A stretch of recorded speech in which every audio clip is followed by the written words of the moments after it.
ആത്മീയ ജീവിതത്തിലെ അങ്ങനെ നന്നായിട്ട് മനോഹരമായിട്ട് മുന്നോട്ട് കൊണ്ടുപോകാൻ വേണ്ട എല്ലാ കാര്യങ്ങളും വളരെ ക്ലിയർ ആയിട്ട് സങ്കീർത്തകനകത്ത് പറയുന്നുണ്ട്. സങ്കീർത്തകൻ പറയാണ്, കർത്താവ് എപ്പോഴും എൻ്റെ കൺമുൻപിലുണ്ട്. കർത്താവ് എപ്പോഴും എൻ്റെ കൺമുൻപിലുണ്ടെന്ന് സങ്കീർത്തകൻ പറയാം. ഇങ്ങനെ ഒരു ജീവിതം നമുക്ക് നയിക്കാൻ പറ്റിയ എന്തൊരു മനോഹരമായിരുന്നല്ലേ. കർത്താവ് എപ്പോഴും നമ്മുടെ കൺമുമ്പിലുള്ള ഒരു ജീവിതം.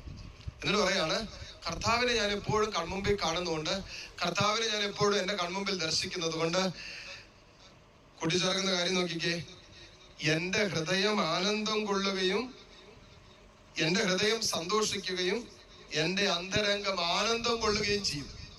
തീർന്നില്ല, അതിനു മുമ്പ് ഒരു കാര്യം കൂടി കൂട്ടിച്ചേർക്കുന്നുണ്ട്.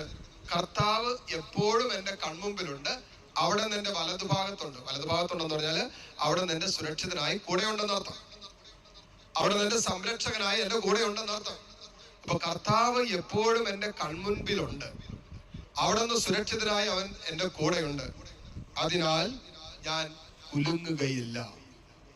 നമ്മുടെ വിശ്വാസത്തില്, നമ്മുടെ പ്രാർത്ഥനയില്, നമ്മുടെ ദൈവമായിട്ടുള്ള ബന്ധത്തില് നമ്മൾ കുലുങ്ങരുത്. കുലുങ്ങരുതെന്നാ സങ്കീർത്തനം പറഞ്ഞ. ഞാൻ കുലുങ്ങരുതെന്ന് പറയും. കാരണം എന്നാ, ഞാൻ കർത്താവിനെ കൺമുമ്പിൽ കണ്ട്, എന്റെ ദൈവത്തെ ഞാൻ കൺമുമ്പിൽ കണ്ടുകൊണ്ട് യാത്ര ചെയ്യുന്നത്. അവൻ എന്റെ വലതു ഭാഗത്തുണ്ട്, അവൻ എന്റെ സുരക്ഷിതനായിട്ട് എന്റെ കൂടെയുണ്ട്. പിന്നെ ഞാൻ എന്തിനാ കുലുങ്ങുന്നേ? കർത്താവ് ഇങ്ങനെ കൈപിടിച്ചിട്ടുള്ള ഒരു വ്യക്തി എന്തിന് അസ്വസ്ഥപ്പെടണം? എന്തിന് ഭാരപ്പെടണം? എന്തിനാകുലപ്പെടണം? നമ്മുടെ കൺമുമ്പിലൊക്കെ നമുക്ക് പ്രശ്നം എന്താണെന്നറിയാമോ? നമുക്ക് പ്രശ്നം നമ്മുടെ കൺമുമ്പിൽ പ്രശ്നമാണെന്നുള്ളതാണ്.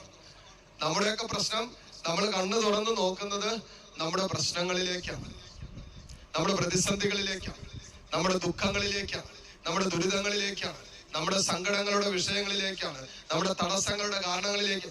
ഇതിലേക്കാണ് നമ്മുടെ കണ്ണ് എപ്പോഴും തുറന്നിരിക്കുന്നത്. അതുകൊണ്ട് എന്താ, നമുക്ക് എപ്പോഴും നിരാശയാണ്, നമുക്ക് എപ്പോഴും ഭാരമാണ്, നമുക്ക് എപ്പോഴും സങ്കടമാണ്. സങ്കീർത്തകൻ പറഞ്ഞോട്ടെ, എന്റെ കൺമുമ്പിൽ എപ്പോഴും കർത്താവ്, എന്റെ കൺമുമ്പിൽ എപ്പോഴും എന്റെ കർത്താവ്. ചെറിയൊരു ടെക്നിക്കാണ് സങ്കീർത്തകൻ പറഞ്ഞു തരുന്നത്. നമ്മുടെ ആകുലതകൾ, അസ്വസ്ഥതകളൊക്കെ എടുത്തു മാറ്റാനുള്ള എളുപ്പ വഴി സങ്കീർത്തകൻ പറയാണ്. നമ്മുടെ കൺമുമ്പിൽ ഇപ്പൊ പ്രശ്നങ്ങളാണോ? അയ്യോ അച്ഛാ, ഈ പ്രശ്നമാണ് അച്ഛാ, ഈ പ്രശ്നമാണ്, ഈ പ്രശ്നമാണ്, ആ പ്രശ്നമാണ്, ഇവിടെ പ്രശ്നമാണ്, അവിടെ പ്രശ്നമാണ്. ഇങ്ങനെ പ്രശ്നങ്ങളിലേക്ക് നോക്കാതെ പ്രശ്നങ്ങൾക്കൊക്കെ പരിഹാരം തരാൻ കഴിവുള്ള കർത്താവിലേക്ക് നോക്കിയിട്ട്, എനിക്ക് ഒരു പ്രശ്നമുണ്ട് എന്ന് പറയാൻ നിർത്തിയിട്ട് എനിക്ക് ഒരു ദൈവമുണ്ടെന്ന് പറയാൻ തുടങ്ങട്ടെ. എന്നാ പറയണ്ടേ? എനിക്കൊരു പ്രശ്നമുണ്ടെന്നല്ല ഇനി പറയണ്ടേ, പിന്നെ എന്നാ പറയണ്ടേ? എനിക്കൊരു ദൈവമുണ്ട്. ഹല്ലേലൂയ.